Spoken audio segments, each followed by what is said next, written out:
లేఖన భాగాన్ని మీరు బావుగా విన్నారు. పాత నిబంధన గ్రంథము నుండి సమూయేలు మొదటి గ్రంథము 3వ అధ్యాయము 1 నుండి 10 వచనాల వరకు చదవగా విన్నాం. మరి ఇందులో సమూయేలును బట్టి చిన్న వయస్సులో 3 సంవత్సరముల ప్రాయములోనే ప్రభు సన్నిధానములో సేవ చేయగలగడానికి వారి తల్లి ఆయనను తీసుకొని వచ్చి ఏలీ దగ్గర అనుభవముతో ప్రార్థించేటువంటి 40 సంవత్సరములు దైవ సన్నిధానమున సేవ చేసిన ఏలీ వద్దకు వారి కుమారుడైన సమూయేలును తీసుకొని వచ్చి అప్పగించడం మనం చూస్తూ ఉంటున్నాం. మరి ఈ యొక్క వాక్యాన్ని మనం బావుగా గమనిస్తే ఎవరికి దేవుని స్వరము వినిపిస్తుంది, ఎవరిని దేవుడు పిలుస్తాడు, జాగ్రత్తగా వినానండి. బాగా అనుభవం ఉన్న వాళ్ళని పిలుస్తాడా, బాగా ప్రార్థన చేసే వాళ్ళని పిలుస్తాడా, వయస్సు ఎక్కువగా ఉన్న వాళ్ళని పిలుస్తాడా? ఇంతకీ ఆయన స్వరము ఎవరికి వినిపిస్తుంది? ఈ రాత్రికాల సమయమందు కొద్ది నిమిషంలో ప్రభు వాక్యాన్ని ధ్యానించుకుందాం. ఈ చదవబడిన లేఖన భాగములో మనము 1వ అధ్యాయము 2వ అధ్యాయాలలో చూస్తే హన్నాను ఒక స్త్రీ ఉంటుంది. అనేక సంవత్సరముల నుండి ఆమెకు సంతానము లేని సమయములో శిలోహు ప్రార్థనా మందిరానికి వెళ్ళి దైవ సన్నిధానమున మోకరించి కన్నీటితో ప్రార్థించినప్పుడు ప్రభు యొక్క ఆ దర్శనము లేక ప్రభు యొక్క సన్నిధిని ఆమె అనుభవించినప్పుడు దేవుని సన్నిధానములో ఆమె మొక్కుకొని పోతుంది. అయ్యా, నాకు మగబిడ్డను మీరు ఇస్తే ఆ కుమారుని మీకు నేను ప్రతిష్ఠిస్తాను అన్నటువంటి సత్యాన్ని తెలిపి వెళుతుంది. ఆ సమయంలో ఏలీ ఆ ప్రార్థించే ఆ స్త్రీని చూసి మనసులో కన్నీరు కారుస్తూ కళ్ళు మూసుకొని పెదవులు కదులుతుంటే నువ్వు మత్తురాలువై ఉన్నావు అంటాడండి. అంటే నువ్వు మద్యము తాగి ప్రార్థన చేస్తున్నావనే మాటను కూడా సంబోధిస్తాడు. తరువాత చూద్దాం. ఆమెకు తరువాత కుమారుడు కలుగుతాడు. ఆ కుమారుని తీసుకుపోయి ఆ యొక్క ఏలీకి, అనగా దైవ సన్నిధానములో ప్రార్థించేటువంటి అనుభవం కలిగినటువంటి అనేక సంవత్సరములు, దరిదాపుల 40 సంవత్సరములు దైవ సన్నిధానములో ఇశ్రాయేలుకు న్యాయము చేస్తూ పరిచర్య చేసినటువంటి ఏలీకి అప్పగిస్తుంది. ఏలీ దగ్గర ఉంటూ యెహోవా సన్నిధిలో పరిచర్య చేయడానికి చిన్న బాలుడు, ఎంత వయసు అండి, 3 సంవత్సరముల బాలుని అప్పగిస్తుంది. అప్పుడు ఆ సమయమునకు మీరు బావుగా గమనించగలిగితే ఏలీకి ఇప్పుడు చదివిన మాటలలో విన్నాడు, మంద దృష్టి వచ్చిందంట. అంటే కన్నులు కనిపించలేదు ఆయనకు. ఇంకొకటి బైబిల్లో చదివితే ఆ సమూయేలు గ్రంథంలోనే 3, 4, 5 అధ్యాయుల్లో బహుస్థూలకాయుడు, అంటే ఎక్కువ శరీరం ఉన్నవాడు, కదలలేనివాడు ఏలీ. ఆయన ఒకవైపు పండుకొని ఉన్నాడు. సమూయేలు మాత్రము మందసము దగ్గర దేవుని సన్నిధానమున పడుకొని ఉన్నాడు. అయితే ఆ కాలంలో దైవ దర్శనము కలుగుట అరుదు.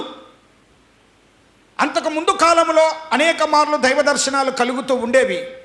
దేవుని స్వరము వింటుండేటువంటి వారు ప్రజలు, లేక దైవ సన్నిధానంలో ఉన్నటువంటి యాజకత్వము చేసేటువంటి వారు. అయితే ఆ దినములలో అని మాట ఎందుకు రాయబడిందండి? అంతకు మునుపు ఏలీతో అనేక మార్లు దేవుడు మాట్లాడి ఉండవచ్చు, కానీ మాట్లాడక చాలా దినాలు అయినదన్న సత్యాన్ని అక్కడ తెలియపరుస్తూ ఆయన పండుకొని ఉన్న సమయమున సమూయేలు సమూయేలు అని దేవుని స్వరము వినిపిస్తుంది. ఎవరికి వినిపించిందండి దేవుని స్వరము? ఎవరికి? సమూయేలుకు. మందిరంలో ఎవరెవరు పండుకొని ఉన్నారు? ఎవరెవరు? ఏలీ అంటే దైవ సన్నిధానమున పరిచర్య చేస్తే సేవకుడు, ఇంకా చెప్పాలంటే పాస్టరయ్య. 40 సంవత్సరాలు దేవుని సన్నిధానములో పనిచేసేటువంటి ఆయన పడుకొని ఉన్నాడు. సీనియర్ మోస్ట్, అంతే కదండి, 40 సంవత్సరాలంటే senior most Eli pastor, junior most ఎవరు? సమూయేలు. స్వరము ఎవరికి వినిపించింది? ఏలీకి వినిపించిందా లేదా? వినిపించిందా లేదా? మరి మందిరంలోనే ఉన్నాడు కదా. ఇప్పుడు ఈ మందిరంలో అందరూ ఉన్నారు, దేవుని వాక్యం చెప్పేటప్పుడు వింటుంటారు. బయటికి పోయిన తర్వాత అంటే పక్క వాళ్ళు అడుగుతాడు ఏం చెప్పినాడని. ఏం చెప్పినాడో నాకు కొందరు అర్థం కాలేదంటే ఇంకా కొందరు ఏమంటారు, నేను ఏదో ధ్యాస మీద ఉన్నా, లేకుంటే ఏదో దిగులు మీద ఉన్నానుగా చెప్పేవాళ్ళు ఉన్నారు. అంటే టోటల్ మీద మందిరంలో ఉంటూ కూడా వాక్యం విననోళ్ళు ఉండరు, లేరని చెప్పని ఇప్పటికి ఉంటారు. స్టిల్ ఈ సమయానికి కానీ ఉంటారు. బాడీ ప్రజెంట్, ఎస్ రియలీ అదంతే. శరీరం ఇక్కడ ఉంటుంది, ధ్యాస ఎక్కడో ఉంటుంది. అయితే అది ఆనాటి కాలంలో అట్లా కాదు. ఏలీ ఉన్నాడు, సమూయేలు ఉన్నాడు. దేవుని స్వరము సమూయేలు అని పిలిచింది కానీ ఏలీ అని మరి పిలవాలంటే అనుభవజ్ఞుడైనటువంటి ఏలీని పిలవాలి కానీ సమూయేలుని ఎందుకు పిలవాలండి? 40 సంవత్సరములు ఏకధాటిగా ఇశ్రాయేల్ ప్రజలకు దేవునికి సన్నద్ధుడై వారధిగా మధ్య సేవ చేసిన ఏలీని పిలవాలి కానీ సమూయేలుని ఎందుకు పిలిచాడు? ఒకవైపు కనులు కనపరావు, ఇంకొక వైపు కదలలేని శరీరముతో ఉన్నటువంటి వ్యక్తి. అయితే ఈ సమూయేలు లేచాడు. అప్పటికి సమూయేలుకు దేవుని గురించి తెలియదు. సమూయేలుకు తెలిసింది ఒకటే, మందిరానికి పోతే ప్రార్థన చెయ్యాలి. వాళ్ళ అమ్మ మందిరానికి తీసుకుపోతే 1వ అధ్యాయంలో మీరు బాగా చూస్తే 29వ వచనంలో ఏలీతో మాట్లాడుతుంటే సమూయేలు మోకరించి ప్రార్థన చేశాడు. మొదట వాళ్ళమ్మ తర్పీది ఇచ్చింది. ఏమని? వాళ్ళమ్మే ఒక పాస్టర్ అమ్మ. సమూయేలుకు మొదటి పాస్టర్ ఎవరు? తల్లిదండ్రులేండి. ఎవరికైనా వాళ్ళ బిడ్డకు పాస్టర్లు. ఎలా దేవుని సన్నిధానమునకు వెళితే దేవుడు కనిపిస్తే, ఆయన శిలువ కనిపిస్తే, ఆయన మందిరము కనిపిస్తే మోకరించి ప్రార్థించడము అన్నది ఎవరి నుండి నేర్చుకున్నాడు? తల్లిదండ్రుల నుండి, తల్లి నుండి నేర్చుకున్నాడు. కనుకనే ఆ చిన్న వయసులో 3 సంవత్సరముల వయసులోనే తల్లి మాట్లాడుతూ ఉంటే సమూయేలు ఏం చేశాడు? మోకరించి ప్రార్థించడం మనం చూస్తూ ఉంటున్నాం. ఇక్కడ ఎవరు మాట్లాడేది అనేది సమూయేలుకు తెలియదు. స్వరం వినిపించింది. ఇక్కడ ఉన్నది నేను, నా యజమానుడు లేక ఏలీ అనే పాస్టరు. వెళ్ళాడు. అయ్యా పాస్టర్ అయ్యా, మీరు నన్ను పిలిచారా అన్నాడు. ఏలీ బాగా వయసు పోయినాడు, నిద్రపోయేవాడు. మొదటిసారి లేచిన ఆయన నేనేం పిలవలేదు, పోయి పడుకోపో అన్నాడు.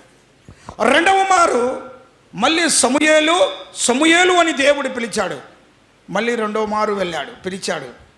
ఒకరోజు చిరాకు కలిగింటుంది. ఎందుకంటే వయసు పైబడిన తర్వాత నిద్రపోయేవారిని మాటికి లేపామనుకో ఎవరికైనా చిరాకే. నేను నిన్ను పిలవలేదు, వెళ్ళి పడుకో అన్నాడు. మళ్ళీ 3వ మారు పోయాడు. సమూయేలు అనగానే మళ్ళీ లేచాడు. ఈ మధ్యలో మనం ఆలోచన చేస్తే మందిరములో దేవుని స్వరము వినిపిస్తుందని ఏలీకి తెలియదా? చెప్పండి చూద్దాం. తెలియదా? మందిరములో ఎవరినైనా పిలిస్తే దైవ స్వరమే ఉంటుంది కానీ ఇంకొక స్వరము ఉండదు. మళ్ళీ 2 సార్లు వచ్చి నన్ను పిలిచినా అన్న కూడా ఏలీకి ఆ జ్ఞాపకం ఎందుకు రాలేదు? అనుభవజ్ఞుడు కదా, సీనియారిటీ ఉంది.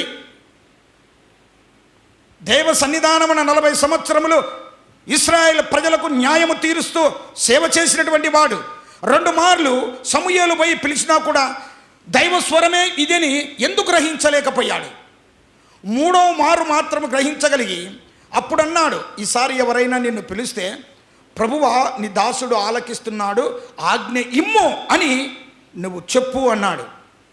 ఒకవేళ ఏలీ అనుకుంటాడు, ఎన్ని దినాలా నాకు దైవ దర్శనం లేక దైవ స్వరం వినక, మరి సమూయేలుకి ఎంత వినిపిస్తుంది?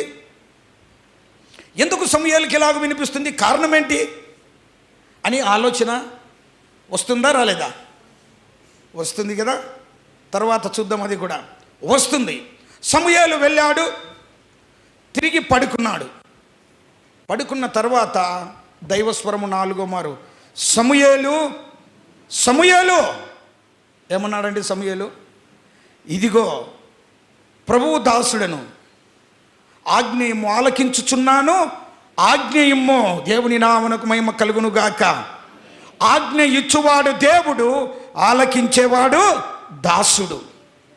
అయ్యా నువ్వు ఆజ్ఞిస్తున్నావు, నువ్వు మాట్లాడుతున్నావు, ఇదిగో నీ దాసుని నేను ఆలకిస్తున్నా. సమూయేలుకు అప్పటికి కానీ తెలియదు.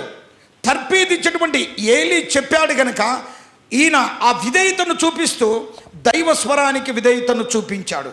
చూపించి ఏం చేశాడు? ఆలకిస్తున్న ఆజ్ఞేయం అన్నాడు. తర్వాత మీరు ఇంటికి వెళ్ళిన తర్వాత చదువుకోండి 11వ వచనం నుండి. ఇదిగో నేను ఇశ్రాయేలు ప్రజలలో గొప్ప కార్యం చేస్తున్నాను, నేను చేసే కార్యమును బట్టి వారి చెవులలో గింగురుమని శబ్దాలు వస్తాయి. ఏలి యొక్క కుమారులను నేను తర్వాత ఉంది ఏం చేస్తాడు? వారికి ఏలి యొక్క వంశములో ముసలోళ్ళు ఎవరు ఉండరు అంటారు. అంటే సంతోషమా? ముసలోళ్ళు ఉండరంటే చెప్పండి చూద్దాం. ముసలోళ్ళు ఉండనే ఉండరు అన్నాడు. సంతోషమా దుఃఖమా? ఎందుకు? యవన ప్రాయంలో అందరూ చచ్చిపోతారని దేవుడు చెప్పాడు. దేవుని నామనకు మహిమ కలుగును గాక. యవన ప్రాయములోనే వారు తప్పు చేస్తున్నారు. ఏం తప్పు చేస్తున్నారో చూద్దాం. ఏలి ఎందుకు దేవుని స్వరాన్ని వినలేకపోయాడో చూద్దాం. మరి